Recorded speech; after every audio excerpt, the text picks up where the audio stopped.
Are you constantly chasing happiness, only to find it's always just out of reach? Do you feel like you're waiting for the perfect circumstances to finally feel good, but life just keeps throwing curveballs? Remember when you thought hitting certain milestones, a career promotion, a bigger house, a particular relationship status, would unlock perpetual joy? If you're anything like me, you've probably realized it's a bit more complicated than that. Do you ever feel overwhelmed by the relentless demands of modern life, leaving you drained and wondering where your peace went? What if I told you that? True, lasting happiness isn't about what happens to you, but about how you respond. Welcome to StoicCraft, where we explore timeless wisdom for modern challenges.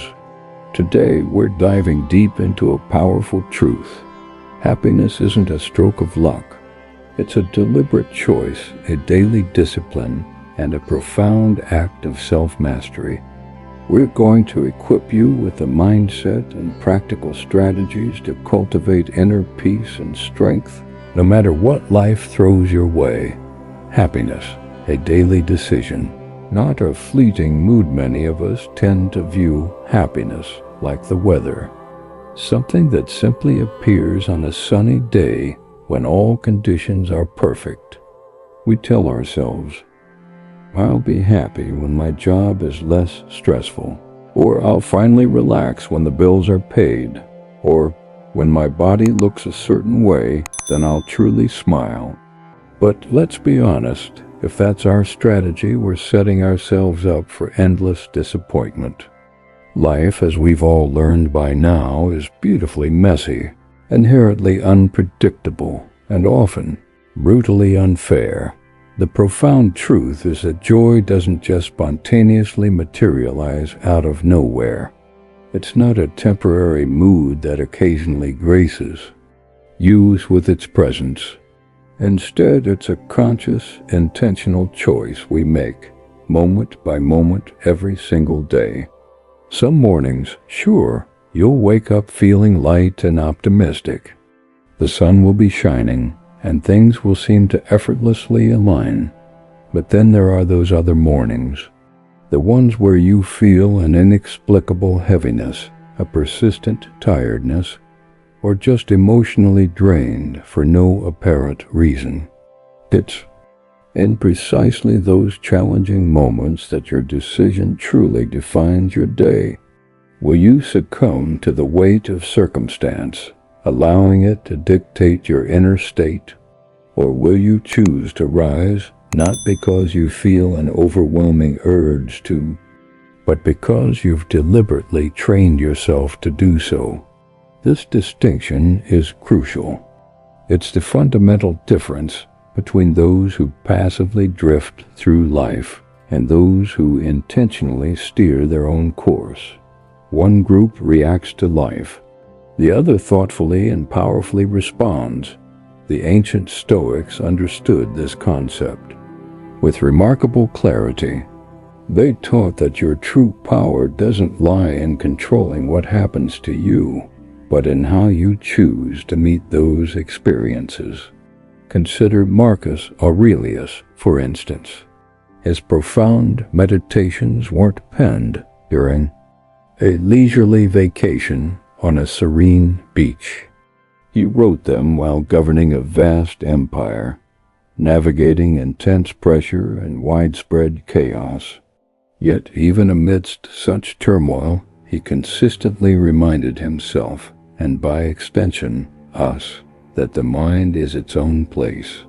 It can make heaven out of hell or a hell out of heaven. So each morning, pause and ask yourself, what deliberate choice are you making? Are you opting for bitterness or for peace? Are you choosing to fuel worry or to cultivate a sense of direction? You might not always have immediate control over the very first thought that flashes through your mind, but you absolutely control the second one. You possess the profound ability to pause, to redirect your focus, and to consciously shift your perspective. You can declare to yourself, today I will actively seek out the good. I will fight for a balanced perspective. I will give this day my absolute best, not because life is flawless, but because I choose to live it well. This isn't about ignoring genuine pain. It's about transcending it.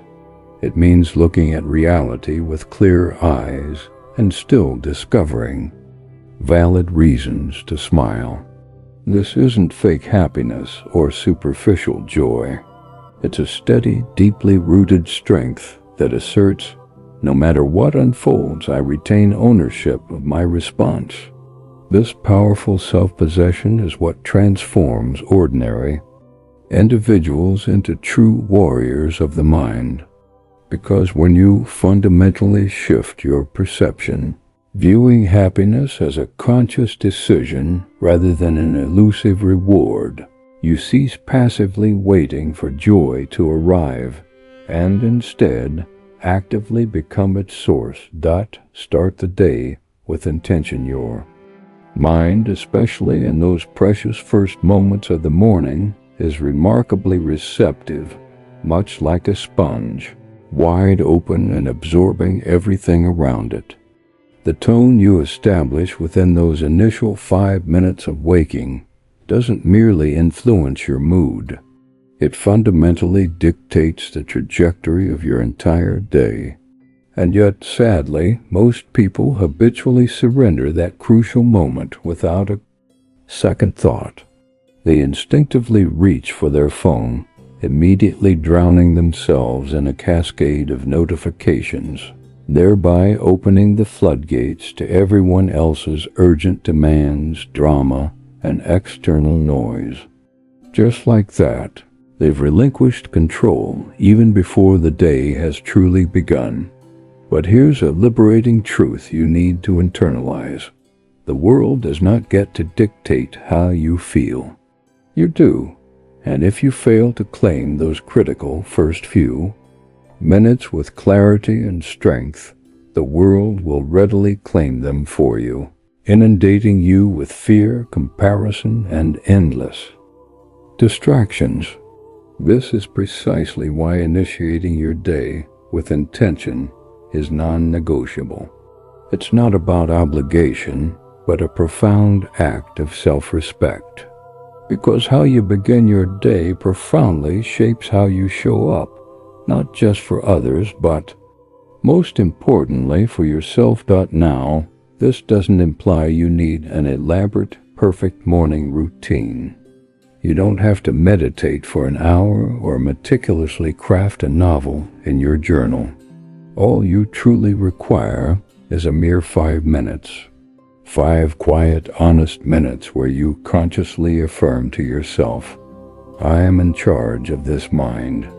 I am responsible for my energy, and today I choose clarity over chaos. Perhaps you'll opt for a few deep, grounding breaths. Maybe you'll repeat a powerful mantra like, I will move with purpose. Or perhaps you'll simply sit in tranquil silence before the external world begins its clamor. Whatever form it takes, truly own that moment. Because when you commence your day with such deliberate intention, you navigate the world differently. You won't frantically rush out of bed in a panic. You won't mechanically stumble through your tasks like a robot. Instead, you'll carry an underlying sense of calm power that unequivocally declares, I am not merely reacting to life. I am actively leading it. This is a core teaching of Stoicism, to establish inner order before confronting external noise. It's about stepping into each day like a seasoned warrior, grounded, centered, and unequivocally clear. So, tomorrow morning, before you even glance at a single message, before you allow the world to intrude, pause. Ask yourself, what kind of energy do I genuinely want to infuse into today? And perhaps even more critically, what kind of energy will I actively protect myself from? That seemingly small moment of self-reflection isn't a luxury. It's a powerful weapon, a reliable compass, a quiet shield meticulously guarding your inner peace before the day has a chance to try and steal it. You owe yourself that moment, not because it's effortless, but because you are profoundly worth showing up for. And when you begin each day with such profound presence, you don't merely survive the day. You actively shape it, push yourself. Especially when it's hard, there's a subtle, almost imperceptible, yet incredibly powerful moment that occurs within us. It's when your mind, weary and perhaps overwhelmed, whispers for you to simply stop, and every fiber of your being aches to obey. You're tired, perhaps feeling that today simply isn't your day. And right there, in that exact quiet instant, you confront a profound choice. It's not a dramatic, cinematic scene. It's a raw, real, and deeply significant decision, because this is precisely where your future is forged. Not during those effortless days when everything feels perfectly aligned, when you're brimming with energy and optimism. No, it's built in those ordinary, silent, and undeniably difficult moments when every inclination is to give less, but you consciously choose to give more. We've been subtly conditioned to believe that our finest work, our happiest moments, our profound breakthroughs will only materialize when we feel a surge of inspiration, when everything within us cries, "Let's go." But this is a fundamental misconception. Inspiration, frankly, is often a myth if it isn't rigorously backed by discipline. Waiting to feel like it is a cunning trap. The individuals you admire, those who consistently rise above challenges, regardless of circumstances, aren't inherently different from you. They simply grasp a truth that eludes most people. Motivation is a result of action, not a prerequisite for it. If you perpetually wait to feel ready, life will, without a doubt, pass you by. The act of pushing yourself, particularly when it feels incredibly difficult, marks the true beginning of transformation. And I'm not talking about superficial changes that merely look good on paper, but the kind of profound rewiring that alters the very essence of who you are. Every single time you compel yourself to do something you didn't feel like doing, every instance you get up, take that difficult step, and show up fully, you transmit a powerful message to your brain. I am not controlled by fleeting emotions. I am not defined by how I feel in this moment. I move forward because I have consciously decided to grow. The Stoics grasped this concept with an intimate understanding. Epictetus, who overcame the unimaginable challenges of being born into slavery and later suffering a crippling injury, taught that difficulty isn't a justifiable reason to retreat. Rather, it's a refining fire that tempers and strengthens the soul. As he wisely stated, difficulties are things that show what men are. This is precisely why hardship holds such immense significance, not because it's pleasant, but because it unmasks you. It reveals who you truly are, and more importantly, who you have the boundless potential to become. Are you someone who buckles under pressure when things feel heavy, or are you someone who sharpens and refines yourself under that very weight? Reflect on your own life for a moment. The times you feel most genuinely proud of, the memories you still cherish and carry within you, likely didn't originate from periods of effortless ease. They emerged from diligent effort, from enduring struggle, from those pivotal moments when you simply kept going, regardless. Those were the days that fundamentally shaped you, that established your inner standard, that endowed you with the profound strength to confront the next challenge with even greater courage. However, if you elevate comfort to an idol, if you mistakenly equate hard with bad, and if you perceive difficulty as an automatic signal to retreat, then you will forever remain ignorant of what lies on the other side of that resistance. You'll remain soft, perpetually frustrated, and perpetually dependent on ideal conditions to undertake what you know you should. And eventually this becomes a deeply ingrained habit, one that insidiously erodes your confidence from the inside out. So what's the profound solution? Stop asking, "Is this easy?" Instead, begin by asking, "Is this worth it?" Don't calibrate your effort based on how much fleeting motivation you feel. Instead, measure it by the depth of your desire for the ultimate outcome. Do you aspire to cultivate a strong mind? Then diligently train it on your most challenging days. Do you seek profound emotional peace? Then consistently prove to yourself that you can act with calm composure, even when chaos reigns loudly around you. Do you crave authentic confidence? Then earn your own self-respect by consistently undertaking the difficult tasks, regardless of how you might feel in the moment. This is the differentiator that separates individuals who genuinely grow from those who remain perpetually stuck, the unwavering willingness to push forward, especially when the path is arduous. Not just when you're brimming with excitement, not when the stars magically align, but precisely when it's inconvenient, uncomfortable, and when your emotions are strongly pulling you in the opposite direction. That, my friends, is where true greatness is born.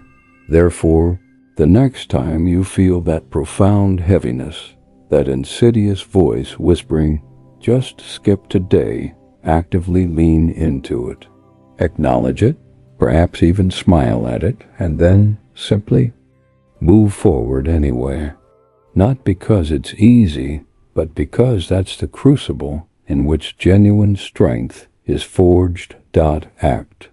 First, feel later we've been subtly, and perhaps unknowingly, fed a pervasive lie since childhood that you absolutely need to feel good before you can do good. The notion that you must be in the perfect mood, possess the ideal energy, or feel completely aligned before taking any action. But the profound, liberating, and undeniably powerful truth is this: action is not born from emotion. Rather, emotion is often a consequence of action. You don't passively wait to feel confident before moving forward. You move forward, and through that very act, confidence is meticulously built. You don't linger, waiting for motivation to strike before you begin. You begin, and the motivation, almost without fail, shows up later, always later. Your brain is not your adversary, but it is undeniably a creature of habit. If you've inadvertently trained it to wait until it feels like it, you've effectively trained it to perpetually postpone your own inherent power. Think about the countless times you've rationalized to yourself, "I'll do it when I'm truly ready," or "I'll start when I have more energy," or "I'll speak up when I feel brave." And yet hours transform into days, days into weeks, and even years can slip by. This is because feelings are inherently ephemeral and fleeting, but action, by its very nature, generates momentum. And when you initiate movement, your mind instinctively follows. It undergoes a powerful rewiring. It awakens. It vividly remembers the extraordinary capabilities you possess. The Stoics grasped this profound principle long before modern psychology conclusively confirmed it. Seneca famously observed, "We suffer more in imagination than in reality." What he fundamentally meant by this was, the longer you allow yourself to dwell in hesitation, the heavier and more daunting it inevitably becomes. The more you excessively overthink a situation, the more myriad reasons you will conjure up to justify inaction. But the moment you take that crucial first step, no matter how tiny or imperfect, your brain undergoes a remarkable shift. Your energy levels begin to rise. You don't require a meticulously crafted, complete plan. What you desperately need is a starting point. You don't need to feel perfectly ready. You need to act as if you are. This mindset isn't about mere pretense. It's about rigorous training. Elite athletes don't run solely when they feel exhilarated.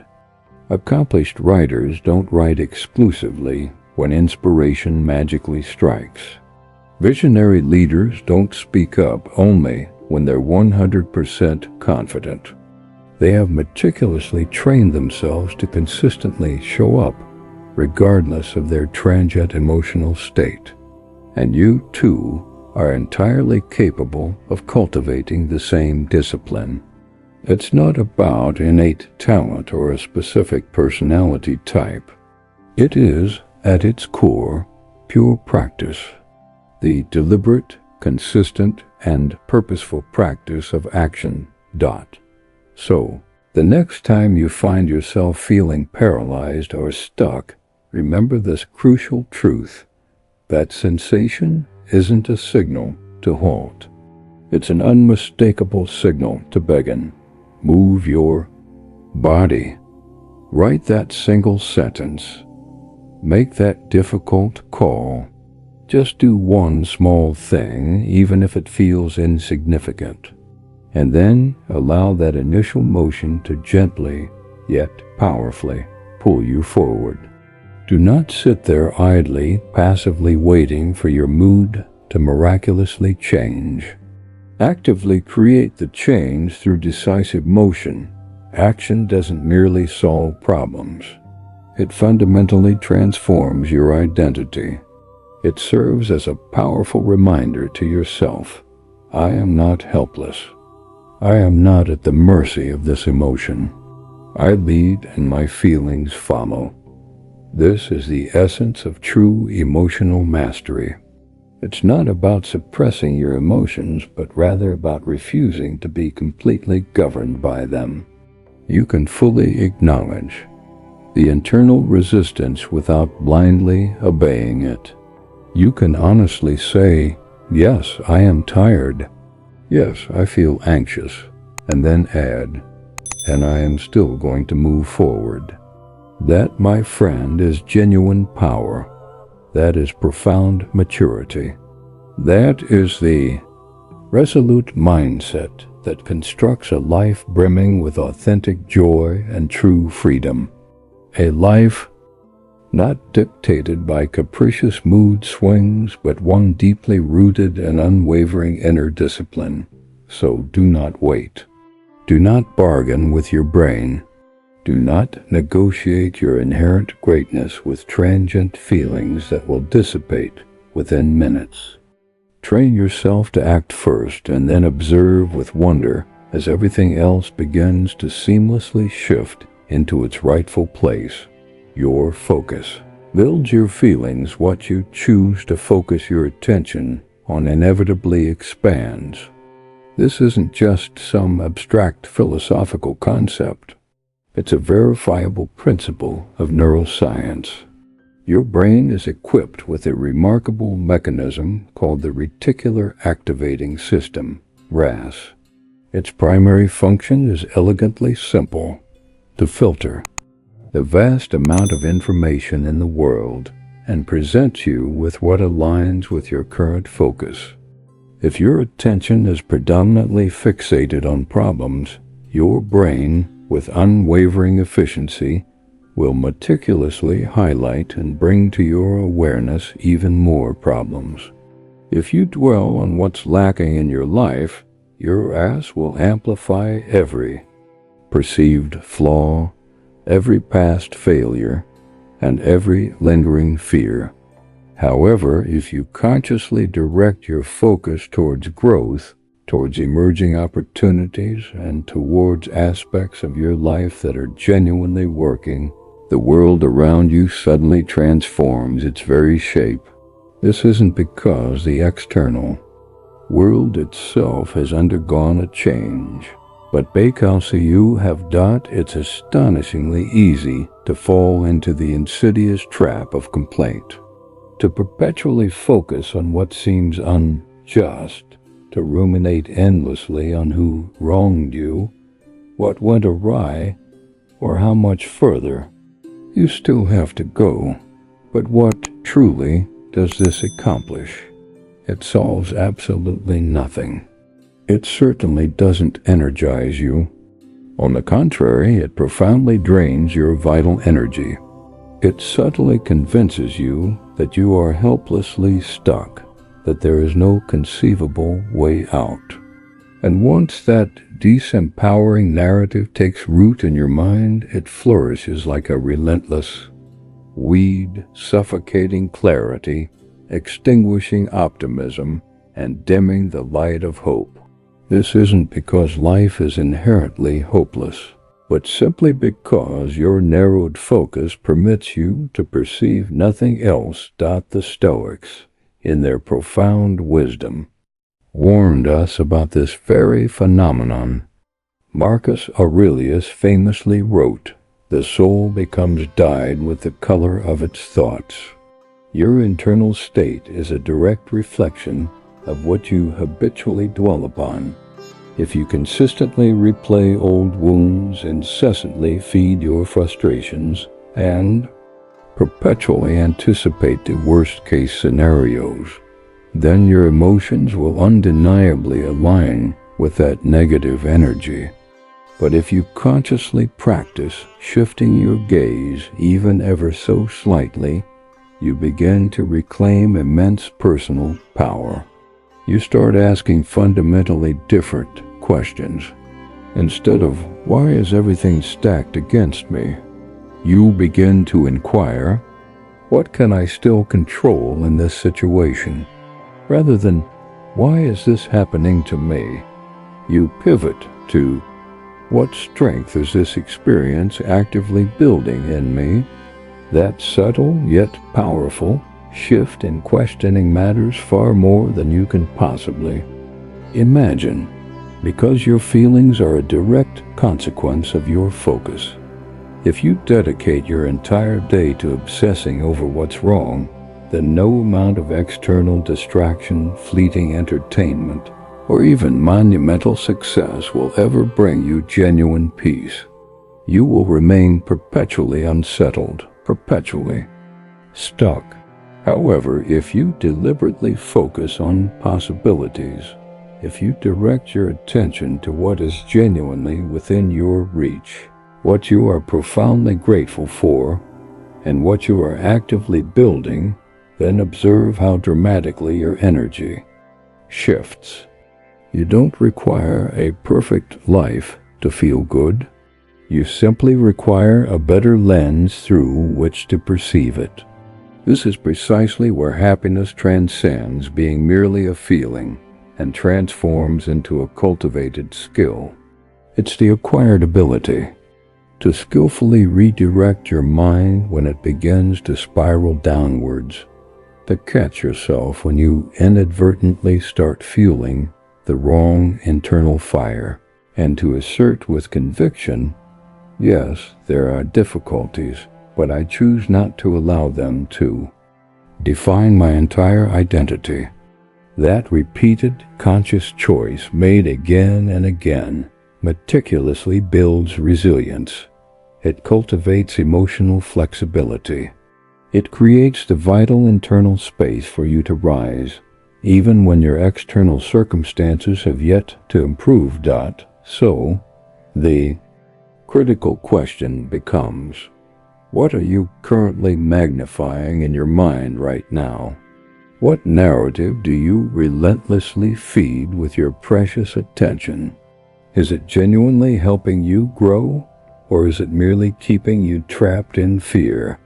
Is it drawing you nearer to the life you deeply desire, or is it anchoring you firmly in a past you're desperately trying to escape?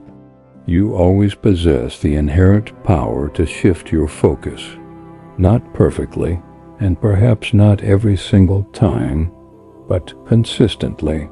And each time you consciously do so, you diligently train your mind to serve you, rather than to perpetually sabotage you. Remember this profound truth. Your attention is the most valuable currency of your life. Spend it wisely on what unequivocally strengthens you, not on what drains and weakens you. Because where your focus is directed, your emotions will unfailingly follow. And if your aspiration is to feel stronger, calmer, and more profoundly empowered, it all begins with what you deliberately choose to see.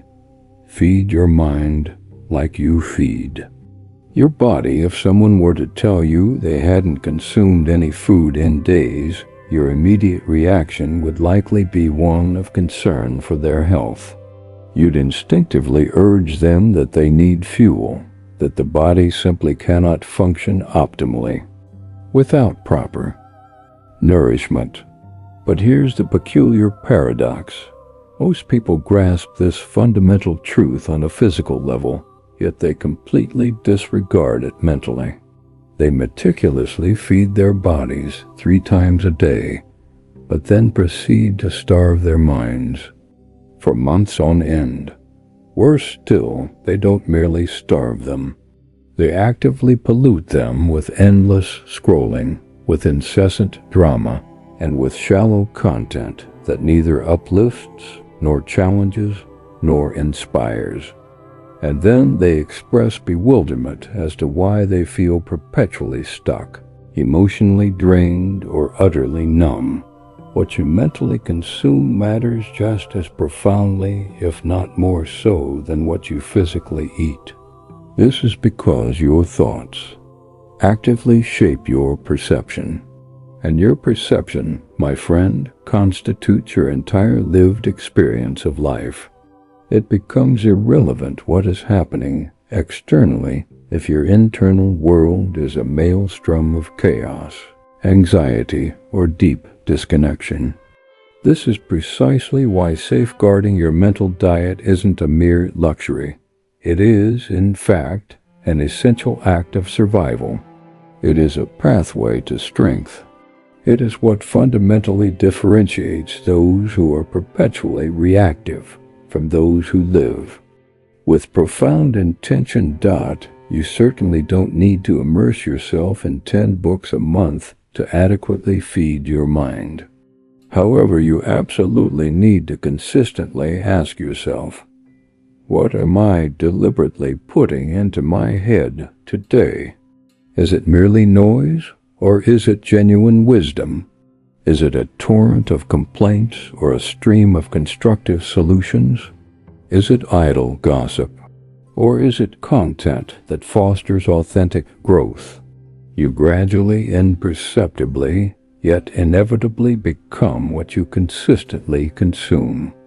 In the same way that unhealthy food gradually weakens the body over time, mental junk food subtly erodes your clarity, diminishes your discipline, and ultimately disrupts your peace. This isn't an exaggeration. It's a demonstrable fact supported by how the intricate neural pathways of the brain wire themselves. Neurons that fire together wire together. So if you dedicate hours to feeding your brain low-quality content, guess what kind of thoughts will come to dominate your mind? This is precisely where timeless Stoic practice seamlessly merges with practical application. The Stoics, of course, didn't have the distractions of Instagram or podcasts, but they were remarkably ruthless about what they permitted to enter their minds. They vigilantly guarded their thoughts as if they were protecting an invaluable fortress. They engaged in deep reading, reflected frequently, and meticulously selected their intellectual and emotional influences. This wasn't because they were striving for some form of moral purity, but because they inherently understood that the mind, just like the body, becomes proficient at what it is consistently trained with. And in our contemporary era, that training is constant and pervasive.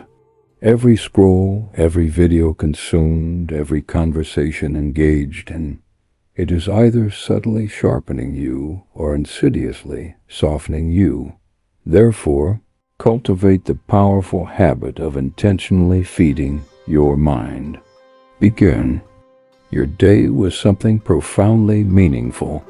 This could be a concise passage from a book that serves as a potent reminder of the person you aspire to be.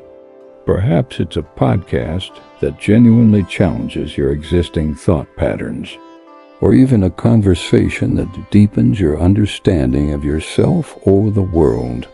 And throughout your day, diligently audit your mental input. Catch yourself when you find yourself slipping into mindless consumption, not with self-recrimination, but with gentle awareness. Because mental strength, much like physical strength, is painstakingly built through consistent repetition, sustained effort, and the right kind of fuel. You wouldn't realistically expect a strong, healthy body by consuming food only once a week. Similarly, don't expect a robust mindset by merely reading one inspirational quote a month. If your aspiration is clarity, focus, creativity, and joy, then you must actively feed those desired states. You need to nourish them, water them, and consciously prioritize them. So, the next time you instinctively reach for your phone, pause for a moment and sincerely ask yourself, is this truly feeding me, or is it merely draining me? The answer to that simple question will reveal everything you need to know. Protect your mind with the same fierce dedication as if your entire future depends on it, because, quite frankly, it does. Your focus, your mood, your personal growth, your fundamental ability to persevere through arduous days, all of it originates from what you permit to enter your mental space. Treat your mind with the identical level of care, the same boundless love, and the precise discipline you would apply to your body if you were rigorously training for something truly great. Because you're training for something monumental, a life that is truly worth living, a life lived fully awake, vibrantly alive, and completely present. And that transformative journey commences with what you intentionally feed yourself, not just on your plate, but profoundly in your thoughts. Gratitude isn't a luxury, it's survival. When life feels overwhelmingly heavy, when it seems as though everything is systematically falling apart, the last thing most people want to hear is the seemingly trite suggestion to be grateful. It often sounds profoundly tone-deaf and feels dismissive of genuine suffering. But this perception arises solely because we fundamentally misunderstood the true essence of gratitude. Gratitude isn't about pretending that everything is perfectly fine. It's not a form of blind optimism, nor is it a denial of hardship. True gratitude is an act of profound defiance.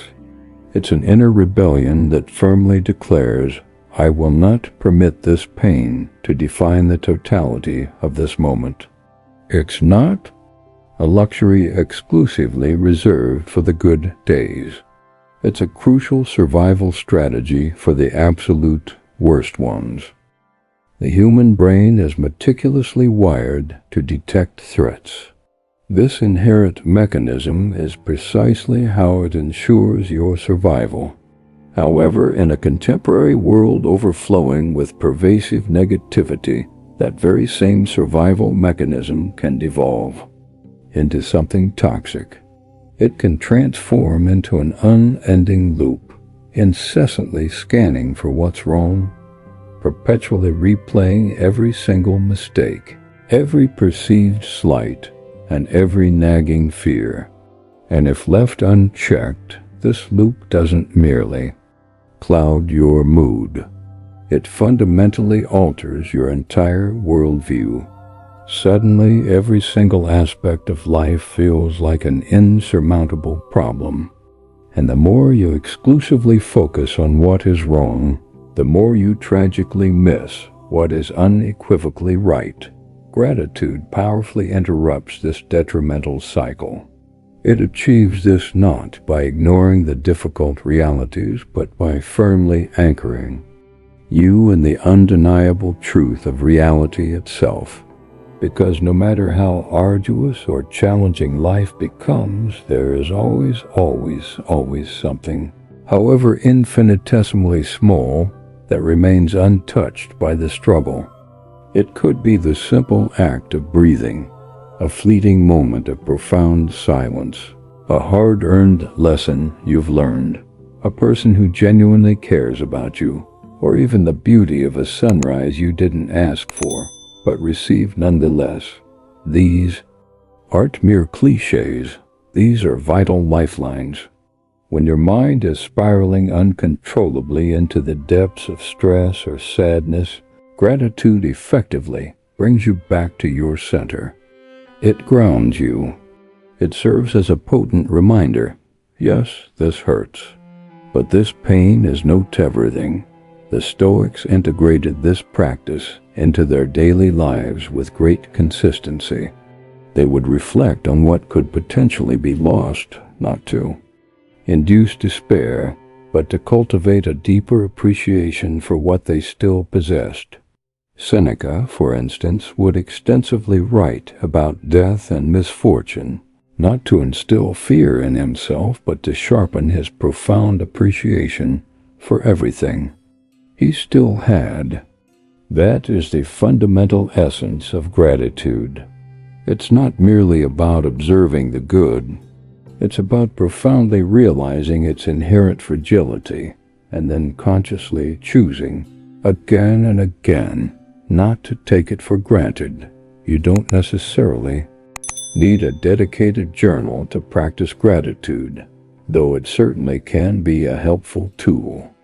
All you truly require is presence, a genuine willingness to pause amidst your mental turmoil and sincerely ask, what is still beautiful right now? It could be the immense strength you are building by enduring this very pain. It could be the simple yet powerful fact that despite every obstacle, you are still trying, still waking up, still breathing, still courageously showing up for life, even when it hasn't manifested in the way you desired. That, my friend, is not weakness. That is unwavering resilience. That is how you reclaim your emotional equilibrium when everything else feels profoundly askew. Because while gratitude doesn't magically erase pain, it furnishes you with the necessary strength to carry it. It broadens your perspective, preventing the hurt from consuming your entire day. It allows you to feel fully, deeply, without the terrifying sensation of drowning. And here's the profound, often hidden truth.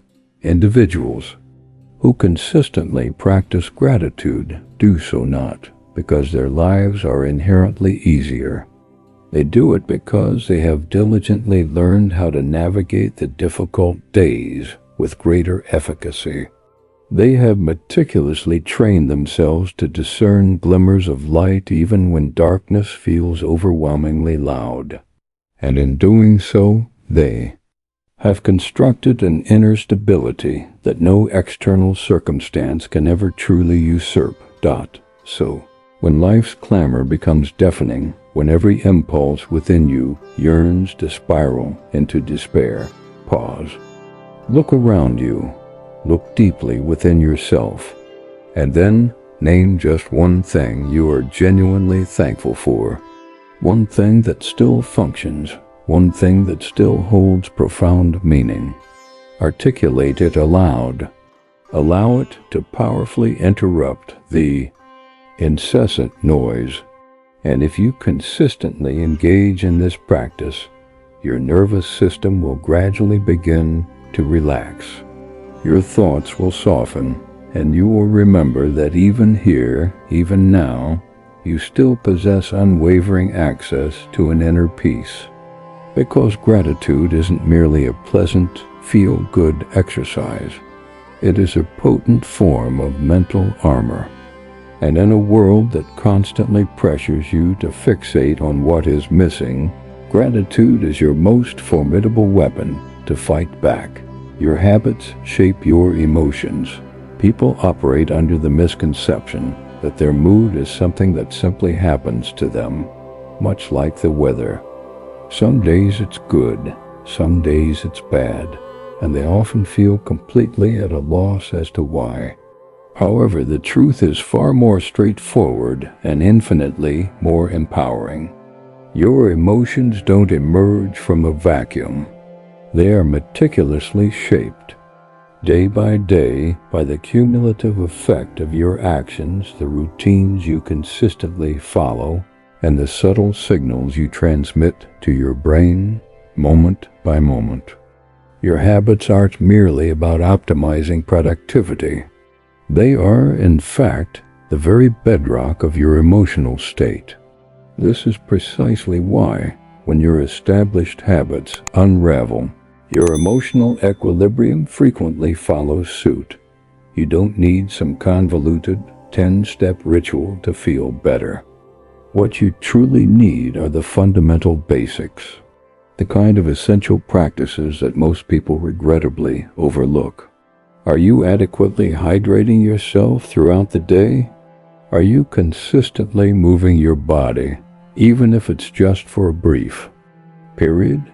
Are you exposing yourself to sunlight, stepping outside, and consciously engaging in deep breathing? It might sound almost deceptively simple, but that's precisely the core insight. These seemingly minor actions are profoundly powerful signals you send directly to your nervous system.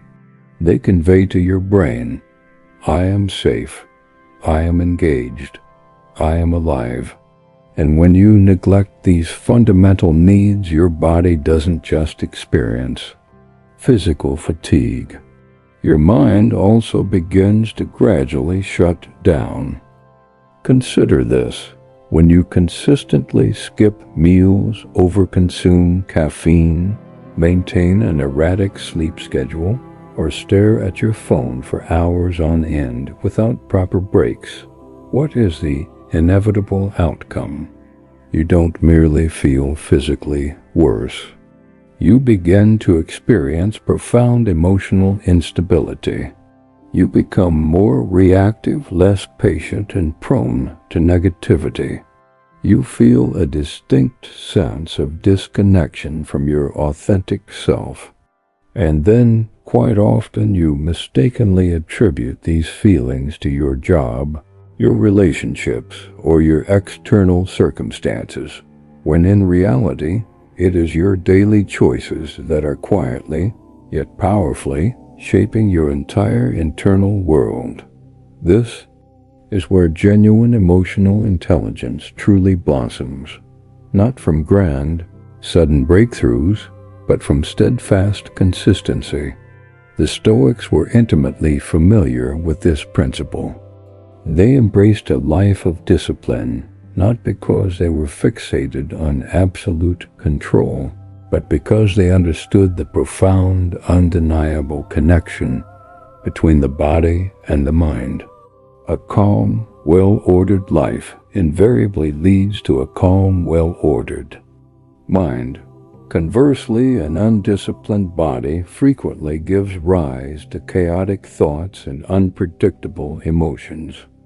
So instead of trying to patch up your mood when you're feeling down, revert to the foundational basics. Ask yourself, did I move my body today? Did I nourish myself with something truly beneficial? Did I take even 5 minutes away from screens to simply breathe and reflect? These are not insignificant details. They are vital emotional anchors. They are the means by which you stabilize yourself amidst a storm, not by intellectually contemplating your way out of it, but by actively performing actions that guide you back into alignment. Cultivate a few simple, yet profound, habits and commit to repeating them daily, especially on those days when you least feel inclined to do so. That's precisely when their impact is most significant. A 5-minute stretch first thing in the morning, a brief walk after lunch, a glass of water before your first coffee, or even just 1 minute of silent reflection before bed. These actions may appear small and inconsequential individually, but over time their cumulative effect creates remarkable emotional steadiness. Not an elusive perfection, nor a state of permanent bliss, but a fundamental balance, the kind of equilibrium that keeps you firmly grounded when life inevitably tries to throw you off course. And here's the truly beautiful part. The more you honor these foundational habits, the less conscious effort they demand. They gradually become automatic. And when your consistent habits inherently support your emotional well-being, you no longer need to exhaust your willpower just to feel okay. Instead, you are effortlessly carried forward by your own robust internal system. That, my friends, is what genuine freedom truly feels like, when you have meticulously designed your life to intrinsically support your inner strength. So, do not passively wait for your emotions to miraculously fix themselves. Instead, actively shape them through the power of structure, with clear intention, and through daily decisions that meticulously build you from the inside out. Because the individual who gains control over their habits will, in due course, ultimately, control how they feel. And that kind of profound power isn't discovered in a single book or a sudden breakthrough. It is painstakingly built, one ordinary, disciplined day at a time. Your peace is your responsibility. There comes a pivotal point in life when you come to the profound realization that no one, absolutely no one, is going to protect your inner peace for you. Not your closest friends, not your demanding boss, not your loving partner, and certainly not even your own family. People, being inherently human, will exert pressure, make demands, pull at your resources, and inadvertently drain your energy. This isn't because they are malicious. It's simply because they are human. And if you aren't diligently careful, you'll find yourself inadvertently handing over your precious inner calm to anyone who raises their voice, sends a passive-aggressive message, or decides to make their personal chaos your unwelcome burden. This is precisely why peace, that real, enduring, and profound sense of tranquility, can never be outsourced to external factors. It is unequivocally your responsibility, completely and entirely. Most people regrettably treat peace like a distant reward, something they anticipate feeling only when every external factor settles down. When the drama finally concludes, when everyone around them behaves precisely as desired, when life somehow magically becomes easier, what the sobering reality is that such a day rarely, if ever, arrives, because life by its very nature never truly settles down. New challenges perpetually emerge, new tensions inevitably arise.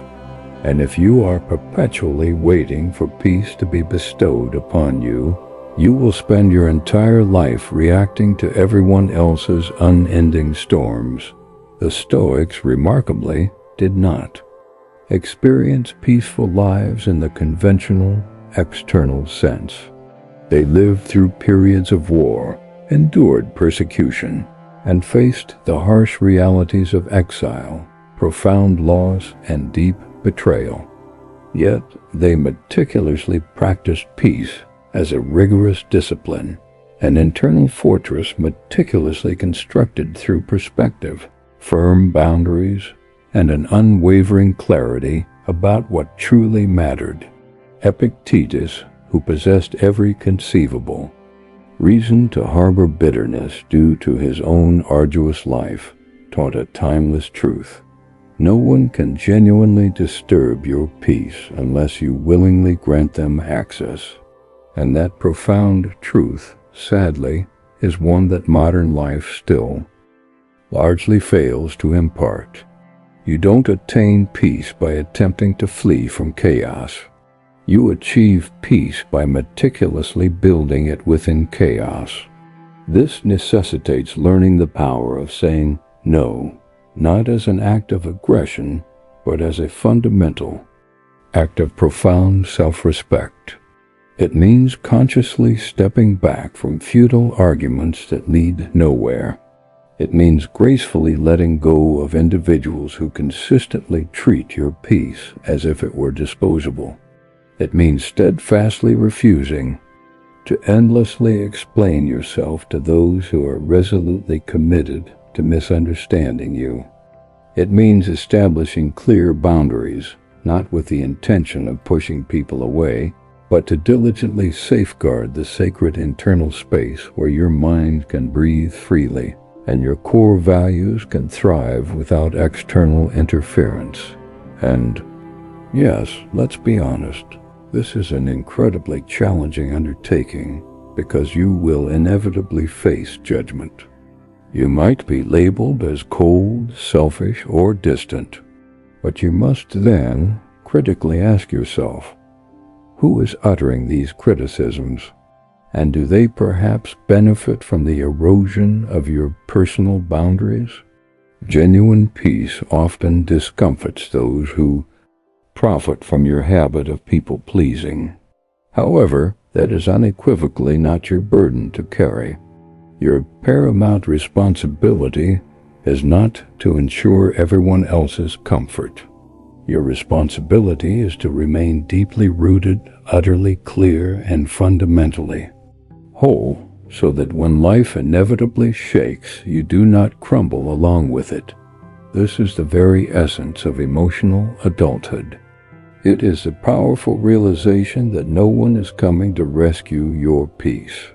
No one will magically create the silence you desperately need to think with clarity, or the vital space you require to grow. You must meticulously carve that out for yourself every single day, and the more diligently you protect that sacred internal space, the more profoundly you will come to understand that your peace is not a passive state. It is, in fact, immense power. It sharpens your focus, strengthens your decisions, and provides you with the crucial space to respond thoughtfully instead of merely reacting impulsively. It empowers you to create instead of collapsing, to truly live instead of merely surviving. So, introspectively ask yourself, where am I currently leaking vital energy? Who or what currently holds excessive access to my precious attention, my most intimate thoughts, my vulnerable emotions? What habits am I engaging in that pull me into needless noise instead of firmly grounding me in clarity? You do not need to control every single external aspect of your environment to experience peace. You simply need to exert control over what you permit to enter your inner world. And the moment you fully embrace responsibility for your peace, without excuses and without blame, is the precise moment you truly begin to live life on your own terms, calm, centered, and utterly unshakable.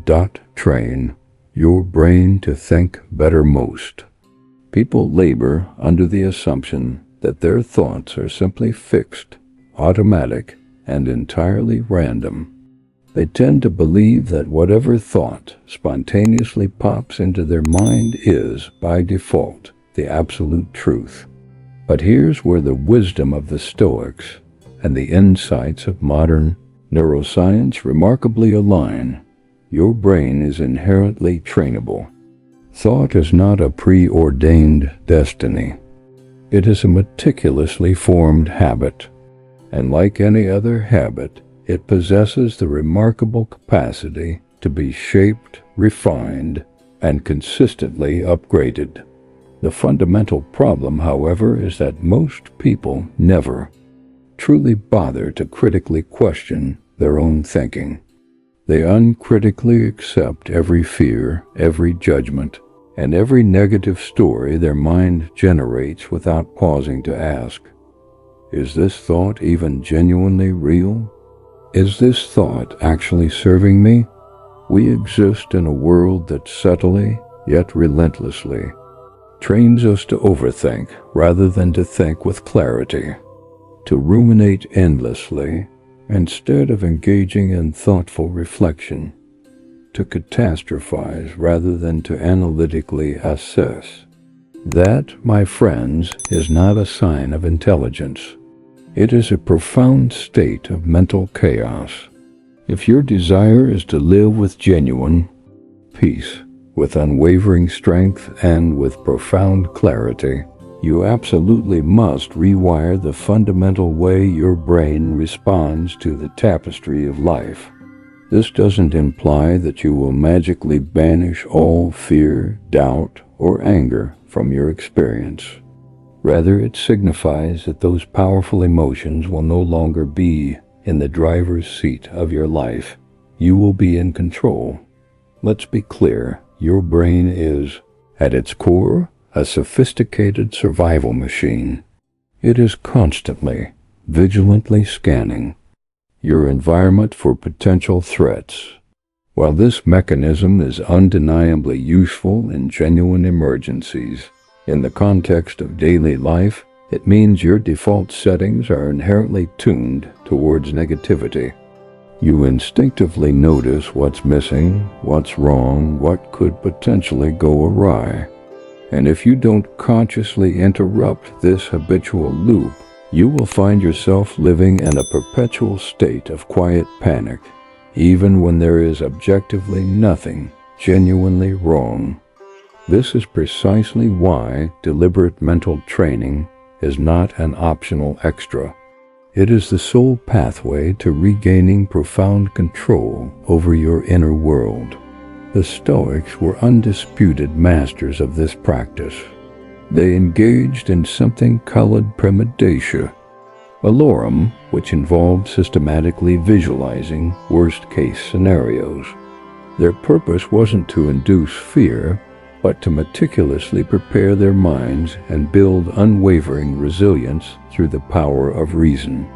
Marcus Aurelius tirelessly wrote, to himself not merely as a form of personal therapy, but as a rigorous daily discipline to identify unhelpful thoughts and consciously replace them with stronger, more empowering ones. That, my friends, is precisely what you need to integrate into your daily routine. Starting today, catch the thought, question its validity, and then consciously replace it. Here's how this powerful practice might manifest in your everyday life. You find yourself thinking, "I'm not good enough." Immediately pause. Ask yourself, where is the concrete evidence for this thought? Would I ever speak to someone I deeply love in this manner? What is a more truthful and genuinely useful thought I can choose to adopt right now? This isn't about conjuring fake positivity. It's about embracing raw honesty coupled with inner strength. Perhaps something like, "I have certainly experienced failures before, but I have also demonstrably grown from them. I am capable of handling what lies before me." That seemingly minor shift in thought, when practiced consistently, fundamentally rewires your emotional baseline. You are not obligated to believe every single story your mind attempts to tell you. You possess the profound ability to write an entirely new one. That, truly, is the essence of mental fitness. It's not just about cultivating grand ideas. It's about constructing robust mental filters. It's knowing precisely what to retain and what to discard. It's recognizing when to deliberately step back and assert, "No, I do not have to think this way simply because it feels familiar." Because familiar does not always equate to right. It merely means rehearsed. And if you genuinely desire to transform your life, you must cease rehearsing weakness. You must stop reinforcing self-doubt by repeating it without active resistance. In the same way that your physical body adapts and changes with consistent exercise, your brain undergoes profound transformations with conscious, deliberate repetition. So meticulously choose thoughts that actively build you up, that genuinely challenge you, and that serve as powerful reminders of your core values, your vision for the future, and your inherent strength. Every single thought you entertain is a seed. If you intentionally plant bitterness, do not be surprised when anger inevitably sprouts. If you sow fear, anticipate paralysis. But if you diligently plant clarity, unwavering discipline, and profound courage, that will, with quiet certainty, become your new reality.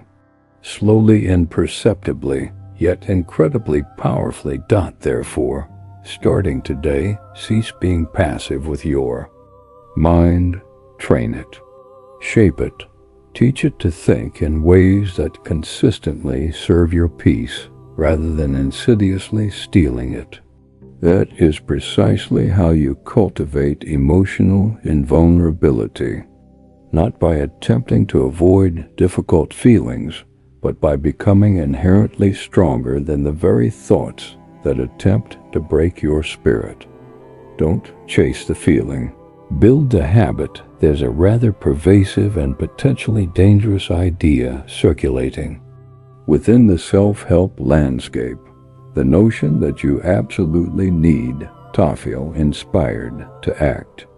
That motivation is some kind of magical spark you must patiently wait for, and once it miraculously arrives, you'll suddenly catapult into action with unparalleled clarity and relentless drive. But if you were to ask anyone who has genuinely built something meaningful, be it a thriving business, a resilient physique, a profound mindset, or a truly fulfilling life, they would unequivocally tell you that such a spark is exceptionally rare. It certainly doesn't adhere to any predetermined schedule. And if you simply sit around waiting for it, you will, without a doubt, squander your precious life standing still. The individuals who consistently get things done, the ones who seamlessly grow through setbacks, who meticulously build momentum, day after day, have fundamentally ceased chasing that elusive feeling.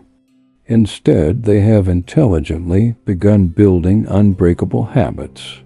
They possess a deep understanding that feelings are inherently unpredictable. One morning you might feel incredibly energized, while the very next you could be enveloped in a dense fog. 1 hour you're brimming with optimism, and the next insidious doubt subtly creeps in. If you base your actions on such unstable emotional ground, you will never cultivate true consistency. However, if you meticulously create robust systems, habits that operate irrespective of your emotional state, that is precisely where your profound power begins to manifest. It's tempting to romanticize the journey of progress, to envision waking up one day with boundless energy, possessing all the answers, and watching everything effortlessly click into place. But in the stark light of reality, authentic progress is painstakingly built through consistent repetition, through well-designed systems, and through resilient routines that don't pause to inquire about your feelings. They simply demand if you showed up. A dedicated runner doesn't lace up their shoes because it feels exhilarating every single time. They do it because the habit has become an indelible part of their core identity. A prolific writer doesn't sit down to work solely because the muse pays a daily visit. They write because they have cultivated the discipline to begin without requiring emotional permission. The Stoics grasped this profound truth long before modern habit science formally codified it. Epictetus famously advised, "First say to yourself what you would be, and then do what you have to do." He wasn't advocating for a passive wait for inspiration. He was, in essence, speaking about the powerful act of aligning your actions with your deepest values, even when the task feels mundane, and especially when it feels boring.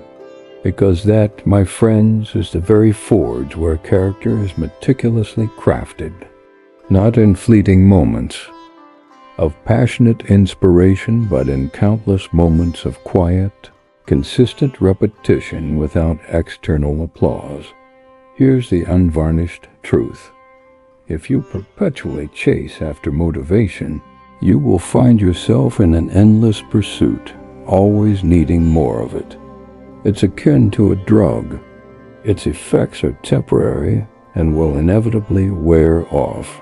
But if you meticulously build robust systems, if you deliberately create structure, intelligently design your environment, and consciously reduce friction, you won't be reliant on fleeting motivation. Instead, you will possess unstoppable momentum. And momentum, let me assure you, is infinitely more powerful. It doesn't demand hype or fanfare. It simply calls for unwavering discipline. It doesn't loudly announce its presence. It moves quietly, steadily, day after day, until one day you glance back and realize you have profoundly become the person you once only dared to imagine. Start small. Choose one habit, one simple system. Wake up and stretch for 5 minutes before even touching your phone. Write just one sentence a day, even if it feels utterly terrible. Briefly review your goals for 2 minutes before drifting off to sleep. These actions in isolation aren't inherently life-changing, but when performed consistently, they become profoundly transformative because they unequivocally prove to your brain, I don't need to feel ready, I move anyway. And that powerful self-identity, that's where genuine, lasting power originates. So, stop asking, do I feel like it? Instead, powerfully ask yourself, What would the disciplined version of me do right now? Then simply do that. Not flawlessly, not dramatically, just consistently. And over time, that unwavering discipline will become an intrinsic part of who you are. It will become automatic. It will become an unbreakable force, far stronger than any fleeting mood swings, inevitable setbacks, or lingering doubts. Because you won't need to feel like moving. You'll simply need to move and allow everything else to catch up. Refuse to be a victim. It's undeniably one of the most challenging truths to confront. That life doesn't owe you inherent fairness. That some individuals will inflict pain upon you without any discernible reason. That valuable opportunities will slip through your grasp, regardless of how diligently you've worked for them. That some pain will inevitably arrive, undeserved and entirely unforeseen. And yet, here you stand, still breathing, still upright. In that raw fact alone, you possess far more power than you currently realize. Because no matter what has transpired, no matter who has departed, what aspirations have failed, or what precious things have shattered, you still retain one thing that the external world cannot possibly touch: your profound ability to choose your response.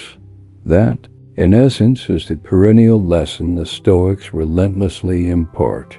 While the world may strip much away from you, it cannot seize your inherent capacity to choose how you confront it. However, victimhood and its insidious grasp mercilessly steals that very choice, not because it's wrong to experience pain, but because victimhood teaches you to perpetually dwell there. It transmutes a temporary wound into a defining identity. It subtly convinces you that because you were hurt, you are now irrevocably helpless. That, my friends, is the cunning trap. That is the self-limiting narrative you must vehemently reject, completely and unequivocally. Yes, acknowledge that genuinely bad things have occurred. Yes, concede that it was profoundly unfair. And yes, it is entirely permissible to feel angry, utterly confused, and completely exhausted. But after the initial storm of emotion eventually subsides, you are faced with a crucial decision. Do I persist in the narrative of pain, or do I courageously author a new one? Because every single time you replay the betrayal, the injustice, the failure, without stepping into active ownership of your situation, you are, in essence, freely giving away your intrinsic power. You are allowing your past to rigidly dictate your future. You are permitting pain to become your sole compass. And that is precisely how individuals remain trapped for years on end. Not because they didn't genuinely suffer, but because they elevated their suffering into their entire life story. Marcus Aurelius, with remarkable insight, wrote, "Choose not to be harmed, and you won't feel harmed. Don't feel harmed, and you haven't." Ben, this is not a call for denial. It is a rigorous discipline. It is the unwavering refusal to expend your precious energy on blame when you could. Instead, channel it towards active rebuilding. You can fully acknowledge what transpired and simultaneously take full responsibility for what happens next. That is not a sign of weakness. It is the definitive beginning of profound strength. And here's the transformative shift. Responsibility does not equate to self-blame. It signifies the empowering realization that your healing is fundamentally your job. Your progress is our job. Your peace is our job.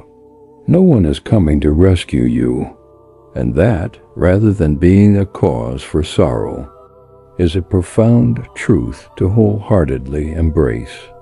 Because once you cease waiting for the apology that may never materialize, the justice that may never arrive, or the perfect circumstances that may never naturally form, you are finally liberated to act, to build, and to truly become. Victimhood is a draining force. It subtly convinces you that life is merely happening to you rather than happening through you. But you are not powerless. You are not the same individual who was hurt, because now you are profoundly aware. You are awake. And that nascent awareness is a powerful seed. It is the very genesis of wisdom, of unwavering strength, and of healthy boundaries. It is the unyielding internal fire that declares, I may have been broken, but I am unequivocally not finished. So, rise up. Reclaim your narrative. Refuse to allow your worst day to permanently define your entire identity. You are far more than what merely hurt you. You are the architect of what comes next. Stop passively waiting for closure. Actively give it to yourself. Stop waiting for life to hand you healing. Begin diligently building it with the resources you already possess, brick by brick, thought by thought, day by day. Because the moment you steadfastly refuse to be a victim is the precise moment you transform into something far more powerful, a creator, a tenacious fighter, a formidable force, not untouched by pain, but profoundly transformed by it. The hard days count the most. It's undeniably easy to love life when everything seems to be flowing effortlessly. When the sun is shining brightly, your plans unfold perfectly, and people consistently treat you with kindness. But those are not the days that truly forge your character. While they are certainly pleasant and necessary for balance, they are not the crucible where your true strength is meticulously honed. The genuine, profound transformation occurs in the quiet moments, amidst the heaviness. During those days when the mere thought of getting up feels insurmountable, when the world appears utterly indifferent, and the only force propelling you forward is something far deeper than fleeting motivation. It is your unwavering will. That is precisely why the hard days hold far more significance than we typically acknowledge. They are not inconvenient detours from your intended path. They are the path itself. They serve as the essential training ground where your patience is rigorously tested. Your character is intricately carved, and your inner strength is powerfully summoned forth.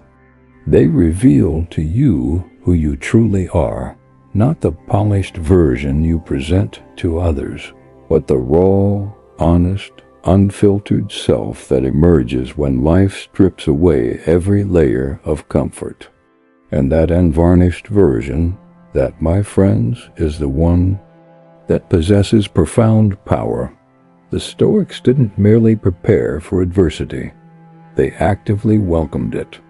Not because they were masochistic, but because they deeply understood a fundamental truth. The obstacles themselves are the very curriculum of life. Epictetus sagely stated that difficulties reveal a person's character. Therefore, when trouble inevitably arises, consciously reframe it as a form of rigorous training. This powerful mindset completely flips your perspective. It means that instead of perceiving your struggles as some form of punishment, you begin to view them as indispensable preparation. Reflect on the days when you felt most profoundly tempted to surrender, the ones where you felt invisible, utterly misunderstood, or unequivocally defeated. The days when your energy was completely depleted, and your heart felt overwhelmingly heavy. And yet you persisted. Perhaps you didn't move swiftly. Perhaps you didn't feel inherently strong, but you showed up. And that matters more than you can possibly comprehend, because every single time you continue, especially when every fiber of your being resists, you transmit a powerful message to yourself. I am not here to merely coast through life. I am here to profoundly grow. We often forget that true strength isn't loud or flashy. It's not about the eloquent speech you deliver or the perfect moment you post online.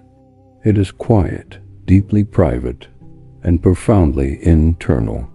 It's that precise moment when you take a deep, centering breath and consciously do what needs to be done, even though no one else is witnessing it.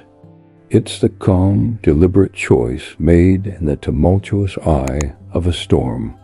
It's the decision to remain kind and compassionate, even when life has attempted to harden you into bitterness.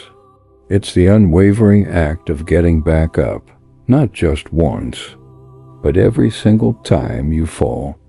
And here's the undeniable truth. If you only value your good days, you will inevitably despise half of your life. You will stubbornly resist the very seasons that are designed to profoundly shape you.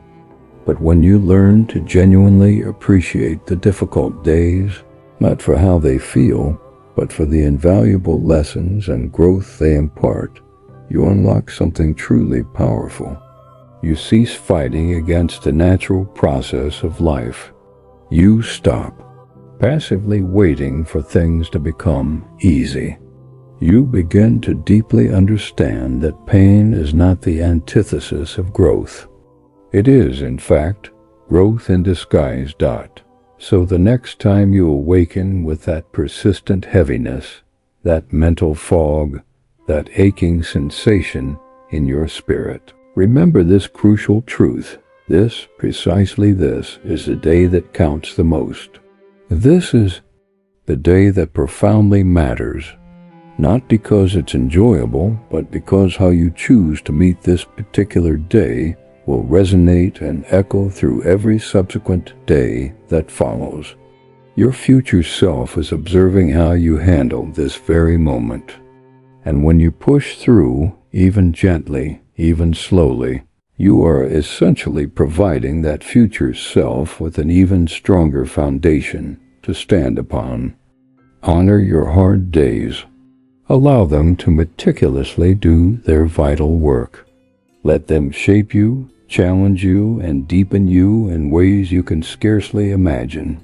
Because one day, when you look back on your journey, you will realize with profound clarity that it wasn't the easy days that truly made you. It was the challenging ones, the ones where you possessed every conceivable reason to surrender, and yet you did not. Joy doesn't come from the outside. There's a subtle, almost imperceptible lie that gradually infiltrates our minds, not all at once, but through consistent, insidious repetition. It whispers, "You'll finally be happy when ... when you accumulate more wealth, when your physical appearance transforms, when your social media follower count skyrockets, when they finally acknowledge you, when you acquire that new possession, relocate to that dream place, or evolve into that idealized new person." And the world, unfortunately, relentlessly reinforces this narrative. Advertisements, social media feeds, and the pervasive culture all conspire to tell you that true joy resides somewhere out there, always just beyond your current grasp. But the truth, the profound truth, is far quieter, simpler, and perhaps even a bit uncomfortable. Joy doesn't originate from external sources. It profoundly grows from within. And if you cannot access it right now, in this very moment, with all that you already possess. You will not magically discover it by simply accumulating more. External things can certainly bring fleeting pleasure, comfort, and even moments of excitement. However, that is fundamentally different from genuine joy. Pleasure is inherently ephemeral. It dissipates as swiftly as it arrives. But joy, that real, deeply grounded, and sustainable joy, is a profound state of internal alignment. It is the natural outcome when who you authentically are resonates harmoniously with how you genuinely live. It's not about what you acquire. It's about how you consistently show up in the world. You could possess everything the world celebrates, fame, wealth, widespread admiration, and still feel a profound emptiness within. This is because if your internal world is out of sync, no amount of external success or public applause will ever truly silence that persistent ache. This is precisely why we witness individuals with immense fame, fortune, and public admiration still crumbling in private. They reach the summit only to discover the very same emptiness awaiting them, merely at a higher altitude. The Stoics, with their timeless wisdom, cautioned against this very pursuit thousands of years ago. Seneca wisely wrote, "It is not the man who has too little, but the man who craves more that is poor."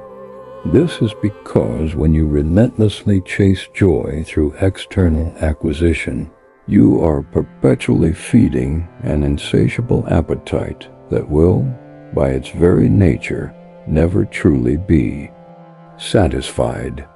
So what then is the profound answer? It begins by asking yourself fundamentally better questions. Not, how can I acquire more? But, am I genuinely proud of how I am living right now? Not, do people approve of me? But do I genuinely approve of myself? Not, what can I achieve next? But, am I living in profound alignment with what I value most? These inquiries will inevitably guide you inward, and it is in that quiet, internal space that authentic joy truly begins to blossom. This doesn't imply that you must completely renounce all desires or ambitions.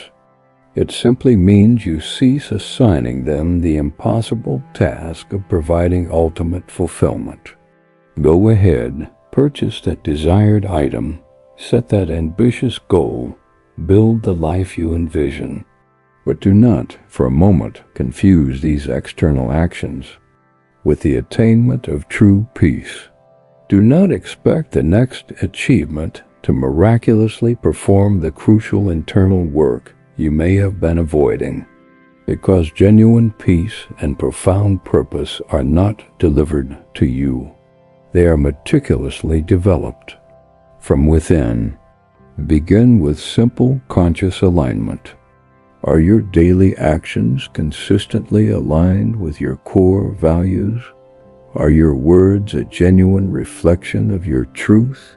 Do you treat others and crucially yourself with unwavering integrity, even when no one else is watching?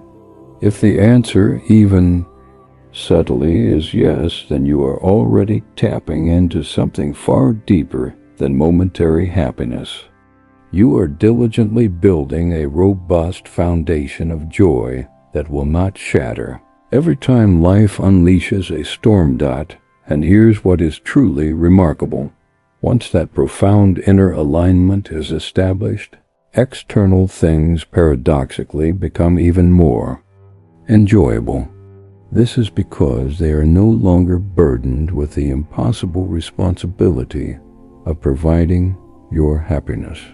You can genuinely appreciate them without being subtly owned or defined by them. You can allow them to come and go without permitting them to dictate your sense of self-worth or inner peace. That, my friends, is what true freedom genuinely feels like. So cease your relentless search for joy in new external places. Instead, consciously create it in familiar ones, in the compassionate way you speak to yourself, in the respectful way you treat others, in the meaningful choices you make today, not for external praise, but purely because it aligns with who you authentically are. That is precisely where the good life truly begins. Not sometime in the distant future, but right here, right now. Keep it simple. There's a very understandable reason why we often feel so easily overwhelmed. We, perhaps unintentionally, have allowed our lives to become excessively complicated, overly noisy, and relentlessly fast-paced. We cram our schedules with obligations that hold little genuine meaning. We constantly compare ourselves to strangers on social media. We chase far too many goals simultaneously, and then we express bewilderment as to why we feel perpetually exhausted, scattered, and deeply disconnected. But deep down, we instinctively know the truth. The majority of what drains our energy is not genuinely required. It is, in fact, self-inflicted. We have somehow forgotten the profound power that lies in simplicity, the kind of life that is inherently clear, deeply grounded, and wonderfully uncluttered, not empty, simply focused. Simplicity isn't about deliberately doing less. It's about diligently doing what truly matters most. And when it comes to cultivating happiness, that distinction is absolutely everything. Because the more intricate and convoluted your life becomes, the harder it is to feel genuinely connected to anything real and authentic. Joy often hides in clarity. It thrives in small, unassuming moments, the very ones we are often too distracted or preoccupied to even notice. A peaceful, quiet walk, a deep, cleansing breath, a truly meaningful conversation. These aren't merely backup plans for when grand successes elude us. They are, in essence, the core ingredients of a truly good life. The Stoics embodied this truth long before the concept of minimalism became a modern trend. Marcus Aurelius frequently reminded himself to return to the fundamental essence of things, to consciously shed the superfluous. He famously wrote, "If it is not right, do not do it. If it is not true, do not say it." That, my friends, is simplicity in action, not just reflected in your calendar or your wardrobe, but profoundly embedded in your very character. To live simply is to live with profound intention, to meticulously strip away the unnecessary, and to consciously create ample space for peace, because peace inherently requires space, and clutter, whether mental, emotional, or physical, relentlessly chokes it. Take a moment to honestly examine your daily life. Where are you inadvertently overcomplicating matters? Are you filling your precious time with obligations that fundamentally don't align with your core values? Are you clinging to relationships that feel emotionally heavy simply out of guilt or fear? Are you attempting to be too much for too many people, stretching yourself thin? That pervasive noise, that relentless pressure, that fragmentation, it isn't a sign of strength. It's a subtle erosion of your well-being. It steadily pulls you further away from your authentic self, and the further you drift from the embrace of simplicity, the more fragile and fleeting your joy inevitably becomes. But when you consciously simplify, everything undergoes a remarkable transformation. You cease instinctively reacting to every demand that comes your way. You stop frantically rushing to prove something to others. You consciously create a calming rhythm, a spacious sanctuary where your nervous system can truly relax and your mind can finally breathe deeply. Simplicity doesn't imply doing nothing. It means diligently doing what genuinely counts, what genuinely nourishes your spirit, not just what fills your scheduled dot. So, what does this look like in practical application? It means learning to say no more frequently with kindness, but also with unwavering firmness. It means consciously unplugging and recharging when your reserves are full. It means pausing to savor your morning coffee instead of mindlessly scrolling while drinking it. It means prioritizing deep, authentic connections over endless, superficial networking. It means letting go of tasks that impress others but profoundly exhaust you. And it means constantly reminding yourself every single day that you don't have to endlessly earn your right to feel good. You simply have to stop making it far harder than it inherently needs to be. The most fulfilling days are rarely those packed with frantic activity.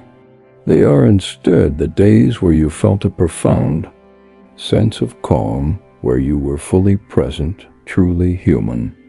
Days where you laughed genuinely without feeling compelled to force it. Where you rested deeply without a trace of guilt. Where you connected with others without artificial filters. This isn't accidental. It is a direct result of embracing simplicity, of consciously choosing peace over relentless pressure and clarity over debilitating complexity. So if life feels overwhelmingly heavy right now, don't attempt to add more to your plate. Instead, courageously subtract. Clear away the superfluous noise and return to the profound truth you already know. That genuine joy has always been simple. You've simply been too distracted to truly see it. End the day with gratitude. Too, we often emphasize the importance of starting the day strong, with clear purpose, firm intention, and focused clarity. But we frequently overlook something equally, if not more, important: how you deliberately choose to conclude your day. Because the final thoughts you consciously feed your mind before drifting off to sleep become the fertile soil from which your dreams sprout.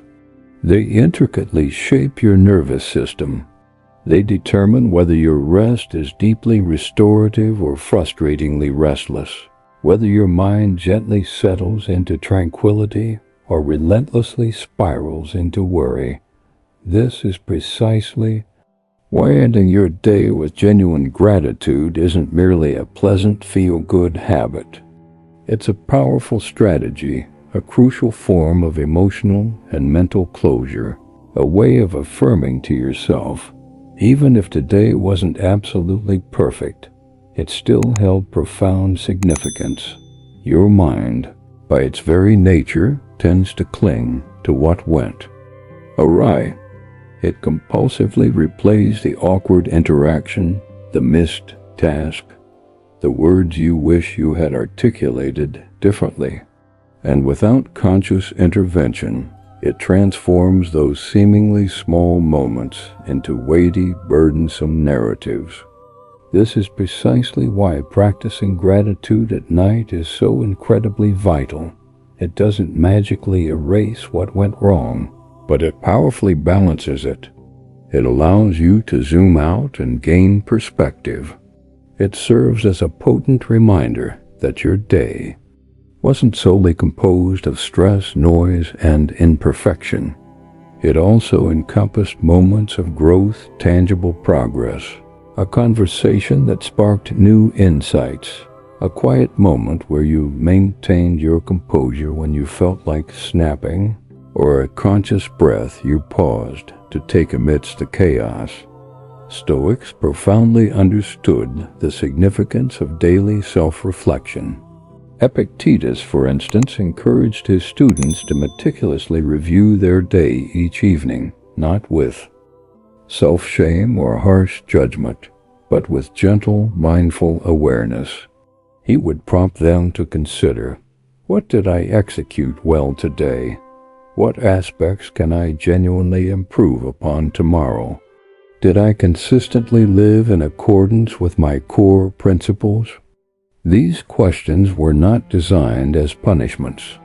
They were clear, actionable pathways to continuous growth. But here's the crucial element we must integrate into our modern lives: gratitude. Because without it, even rigorous self-reflection can devolve into a self-defeating trap, a mere checklist of all your perceived shortcomings. But when you consciously infuse gratitude, the entire tone of your reflection profoundly shifts. You begin to perceive your diligent efforts, not just your perceived flaws. And it doesn't need to be an elaborate process. Simply take one quiet minute. Before your head even touches the pillow, sincerely ask yourself, what am I genuinely thankful for today?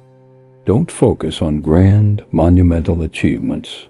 Instead, seek out the small, often overlooked things. The genuine smile from a stranger. That particular moment when you almost surrendered, but remarkably, you didn't. The nourishing meal you had the privilege to enjoy. The text message that brought a genuine laugh to your lips. The simple, profound fact that you are still here, still breathing, still learning, still courageously fighting to evolve into a better version of yourself. These are not minor details. They are powerful evidence that even amidst chaos, enduring, beauty undeniably persists. Practicing gratitude before sleep profoundly rewires your brain. Studies consistently confirm its remarkable benefits. It measurably lowers stress hormones, significantly improves sleep quality, and actively activates areas of the brain intrinsically linked to overall well-being. But beyond the compelling science, it simply makes life feel more complete and whole. Because each passing day, regardless of its challenges, inherently carries a unique spark of meaning. And gratitude helps you consciously seize that spark before it dissipates into the inevitable rush of tomorrow. So cultivate this habit like a sacred ritual, not because it's currently trending, but because it is profoundly transformative, because it gracefully closes the daily loop. It teaches your mind to find peaceful rest and appreciation, rather than spiraling into anxiety. It gives your heart a compelling reason to soften, even when the day felt sharp and harsh. And it significantly strengthens your innate ability to awaken the next morning not feeling perpetually behind, but deeply grounded and already intrinsically connected to what genuinely matters. Allow each night to be a quiet victory, a precious moment where you honestly affirm to yourself, I didn't achieve everything perfectly, but I genuinely tried, and I discerned moments of beauty, and that in itself is enough. When you conclude your day in such a manner with genuine presence and profound peace, you are not merely going to sleep. You are actively healing. You are diligently growing. And most importantly, you are consistently remembering what truly makes a life profoundly worth living.